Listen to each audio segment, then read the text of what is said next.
these diets are not effective in getting you to the goal that you want, and you're not going to be healthy either.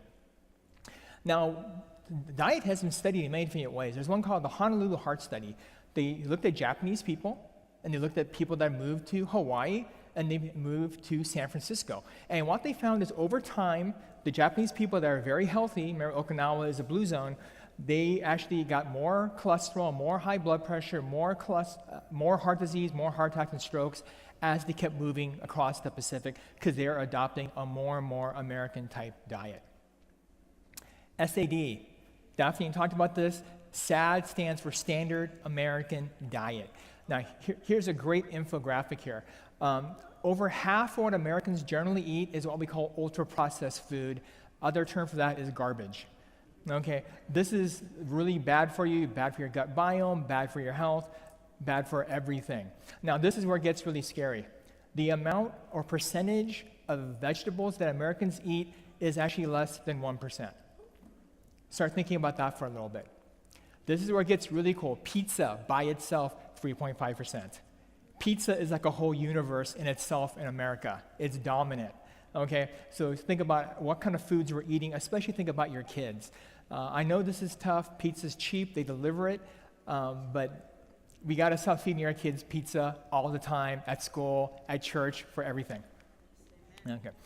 This is a really cool study, the Regard study. So they looked at dietary patterns in the U.S. to find out what's the best and the worst diet. Anyone, don't read ahead. What is the worst diet in America? It's going to make sense after I say it. Southern diet. The Southern diet is we bread it and we fry it. There's a bunch of dead animals in it, and we have sugar-sweetened beverages like iced tea. Not regular iced tea, sweetened iced tea. When they looked at the mortality, that was the worst diet you could have. Best diet was basically more close to like a Mediterranean-type diet in America. Okay, now everyone's heard about Dean Ornish. Now, really, he does a great quote. I'm not going to read it, but he's basically saying that what we've all been saying, the speakers have been saying, you can basically eliminate chronic disease if you have a good lifestyle.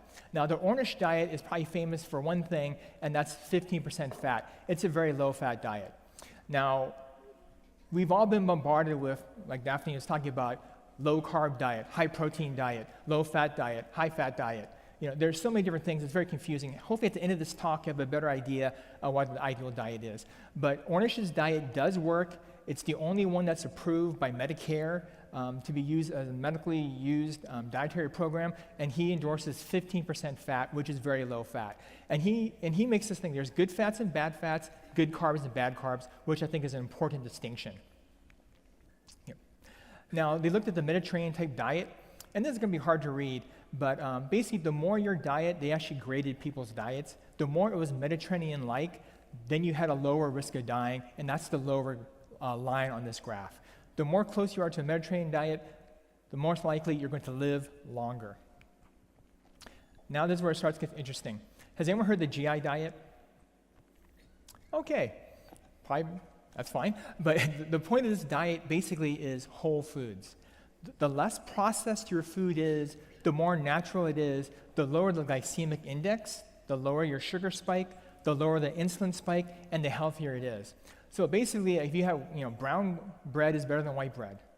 Fruits are better than, apple juice or applesauce. Anything that's less processed, not in the bag, more like the way it was grown, is going to be much healthier for you.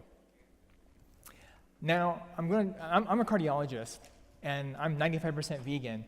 And we showed some data already about how not eating animal products is good for you. But this is Kim Williams. So Kim Williams used to be the president of the American Heart Association. So he's not just any cardiologist. He's much bigger, more famous than me.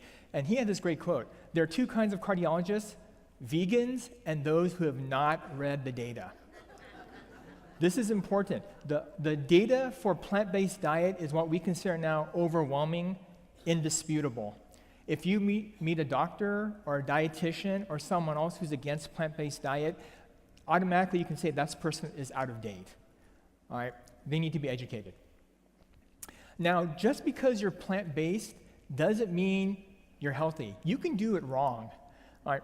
So, and people are going to get mad at me, Adventists, we don't eat a lot of meat. We're vegetarians, but what we do is we eat a ton of cheese, and our dessert tray option is like half the table. So you can do it wrong here. And they looked at this study. This is going to be hard to read. I'll just explain it to you. They graded people's vegan diets. And the people that had a more healthy vegan diet did better. People that had a worse vegan diet, they might as well not been vegan, okay?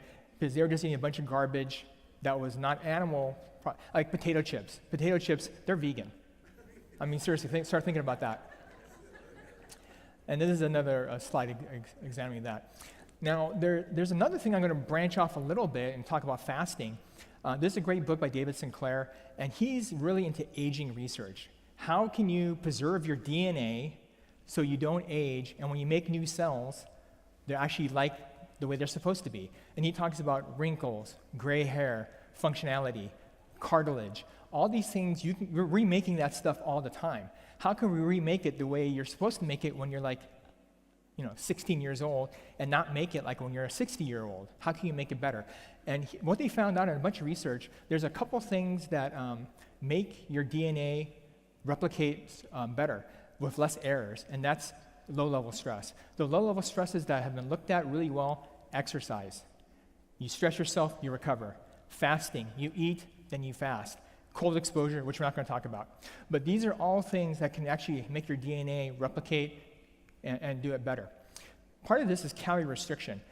In a bunch of data, cutting your calories even by 10%, even if it's a horrible diet, makes a huge impact on your overall health. So portion control, stuff like that, even if you're eating garbage, still will make a big impact. Now, there's something that fasting and exercise do that's really cool. We call it flipping the metabolic switch. This is a term made by Dr. Mattson. And basically, like I talked, all these low-level stressors make your body ready to handle the next stress. Like, think about it. You work, you lift like a 50-pound weight. It's really hard. 2 weeks later, it's easy. Your body has adapted because now it's easy to go do that. You run like we're going to do a 5K tomorrow.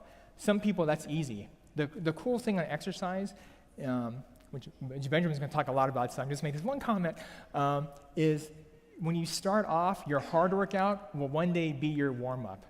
You will improve. Things get easier. And I love that idea. So I'm going to start talking about some other diets here. Stress is really important. Anyone know who these two guys are? Usain Bolt, the fastest man in the world, he's on the left. Eliud Kipchoge, the best marathon runner we know about, is on the right. Usain Bolt said, "I have never run a mile in my life," because he's a 100-yard, 200-yard sprinter. Kipchoge does 140 miles per week when he's at peak training. How come Kipchoge does not have a six-pack? Why is he not ripped? Running that many miles is enough of a low-level stress, makes you have increased cortisol level. Cortisol makes you have central obesity.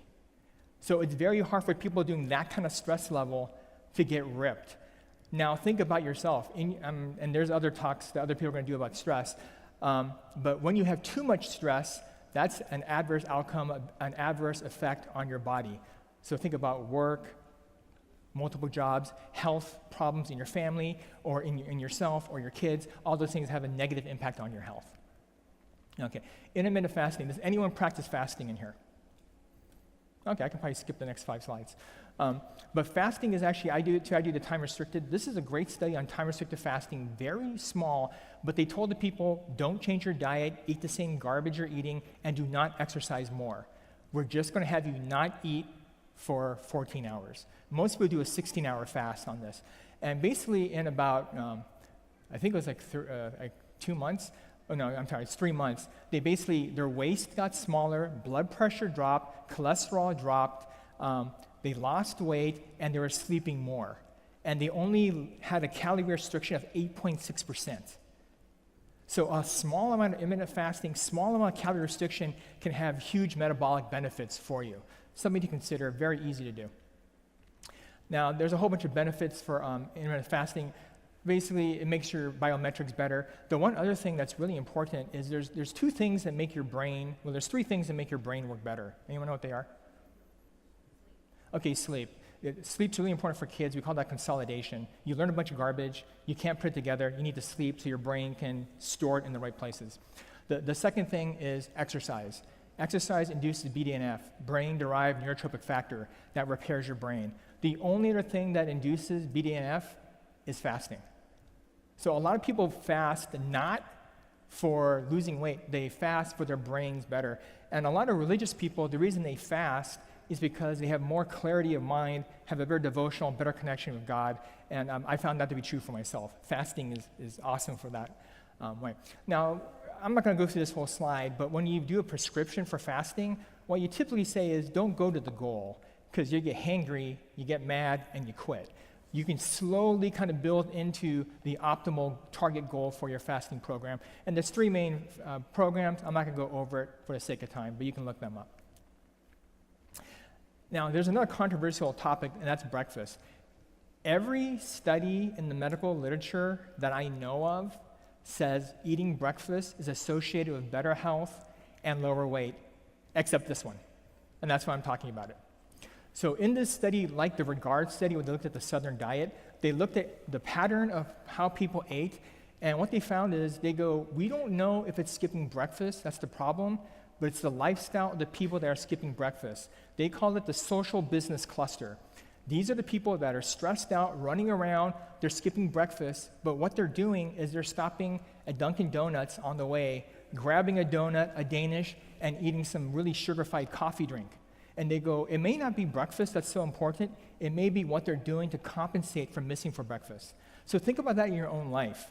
And that goes back to the whole stress thing. Are you so stressed out you're skipping breakfast and eating a bunch of garbage calories to make up for breakfast? Still unsure. But as a general rule, eating breakfast is probably the way to go. I don't eat breakfast. I can talk to you about that later. Now, I'm going to talk about 3 diets I'll combine: Atkins, Paleo, and then Keto. What's the difference between those 3 diets? Basically just the name. Now, why do you have to change the name from Atkins to Paleo to Keto? Marketing. You have to make money. I can't make money by redoing Atkins' diet and calling it Atkins, and that money goes to him. So I have to change it subtly so I get money. All right? People are laughing, but that is the honest truth. Now, also, just real quickly, paleo, if you look at the paleo pyramid, what they focus on is meat, because meat, we want to have an excuse to let people still eat their meat. But if you look at paleo diet, the bottom is fruits and vegetables. So even a good paleo diet really is whole food plant-based. Now we're going to talk about keto. Keto is probably the biggest thing I fight against in my office. Just like plant-based diet, you can do keto right, but I'm telling you right now, 99% of people do keto wrong. And that's a big problem here. Now, keto, the reason people like keto is you lose weight quickly. Why do you lose weight on keto? Okay, it's water weight. To get 1 molecule of a carbohydrate from your gut into your body takes 4 water molecules. So the first thing that happens is you lose water weight. And people like that quick response, so they keep on keto. The second thing is you don't have to be low carb. You just have to be low garbage carb. In American diet, if you cut out the bad carbs, you're going to lose weight. It's not because you're getting keto, it's because you're just getting rid of potato chips, Coca-Cola, and stuff like that. That's going to have a big result. And what's really interesting is when you talk to your keto buddies, how many of them are checking if they're ketotic? Who has keto friends? Okay, on a quick aside, who's more irritating, the militant vegan or the keto CrossFit person? Both groups are totally insufferable to deal with. All right. But most of the keto people, I go, have you checked to see if you're ketotic? Are you reaching your goal? And they're like, no. Okay, so they don't even know if they're reaching the target, which is to burn fat. Now, there's another way to burn fat, and that's intermittent fasting. So I think Daphne put it really well. How much exercise do you need before you exhaust all your glycogen and start burning fat? Anyone know how many minutes you need running? 90. The average person has enough glycogen to support themselves for 90 minutes. So you don't need G2 or a gel unless you're exercising more than 90 minutes. If you're going to do that, then it's probably good to have some fueling on your exercise program. So you're not tapping into your fat reserve until you're going over 90 minutes. Now, there's some things like HIIT, weight training, that will make you burn fat, tap into that earlier than what I just talked about. But intermittent fasting is great for a number of reasons. One, I talked about the brain factor already, BDNF, It helps prepare your brain. The second thing, it will physically shrink your stomach. If you're fasting, your stomach gets smaller. It's easy to get filled up. One of the things that kills diet plans is when you get hangry. Because you're like, this is not worth it, screw it, I'm going to go get some food. Now, the other thing is not only does your stomach get smaller, there's a hormone called leptin. Leptin actually goes to your brain and tells your brain, you don't have to eat, you're not hungry. Fasting, over time, slowly increases your leptin level. So now you're physically filled up and you're biologically not hungry. That's a pretty good combination here. And there's data, 8 hours of fasting does some stuff. Most people say 12 is probably the minimum. The longer you do it, probably better. Now, like I said, please go into it slowly. Don't be fasting like every other day. Starting tomorrow, you're going to hate life. You're going to hate me. Don't hate me. All right. For the sake of time, I'm going to skip the sleep. I think someone else is talking about sleep. But one of the easiest ways to fast is sleep. So sleep more. Sleep is good for you, like we talked about. Okay. Now, the other thing about dieting, just like talking about your fasting program, you want to go little by little. Dieting should be, not that I believe in evolution, but it should be an evolution, not a revolution. Okay, Full Plate Diet, which is made by the Ardmore Institute, which is a great, basically a health think tank. They have these great examples here. Oh, shoot, it's not going to work. So the first slide picture shows a full hamburger, potato chips, and 4 cookies. What you can do is then go, hey man, I'm going to switch to hamburger, 2 cookies, a little bit of salad. Finally, after a couple of weeks to months, you can give your kids half of a veggie burger, apple or pear for dessert, beans, and veggies or salad. You need to slowly transition your meal plan. If you go from like eating dead animals every meal to being vegan in one day, your family is going to rebel. Seriously. And even when we turned vegan, my wife, very smart lady, we had a bunch of dead animals in the freezer. We had a bunch of cheese. We just ate through that stuff, and she just never replaced it. All right. If she had taken all that stuff and thrown it outside, I would have been mad because that's a lot of money. But the other thing is, the kids would have not gone for it. Okay. The other thing that really helps in your lifestyle, not your diet, in your lifestyle, is it's okay to not be 100% anything. This is not a religion. This is what you eat. And so this is a great picture of The Rock with his daughter. After he did a big movie set, The Rock is just ripped. Look how many pancakes he's planning to eat. Now, I don't advocate that, but what I do typically for Sabbath on Saturday, this is what we call the cheat day. I go hang out with my friends. They have different dietary restrictions than I do, but whatever they serve me, even dessert, I'm going to eat it that day and enjoy it with no guilt. Sunday, get back on the wagon. All right, I don't eat breakfast. My wife makes a special Sabbath breakfast for the kids, pancakes or French toast. I sit down and eat with the kids. We're all happy. It's a cool little experience to do. Don't kill yourself. Also, do not burn up all your willpower by trying to be 100% perfect. Perfection is the enemy of good. Seriously. All right, I'm going to sum up here, and I'm going to be right on time. I'm still going to be over. Shoot. Okay, so they looked at, a bunch of people got together and looked at all the diets, and they started going, what is the commonalities? And what they really came down to, which is the last line in the box, they said basically eat food, not processed garbage, not too much of it, have some portion control, and 3, mostly plants. If you follow those simple guidelines, you're going to do pretty good on any kind of diet program you're on. So the other thing to remember is everyone's different. You have different tastes, different desires, different likes, dislikes. Sustainability is key. It's not a diet. This is something you're going to do the rest of your life, and hopefully your life's going to get longer, so you got to do it for even more. Enjoy life. Don't torture yourself. Don't burn up your willpower. All right? And that's it. Thank you for your attention.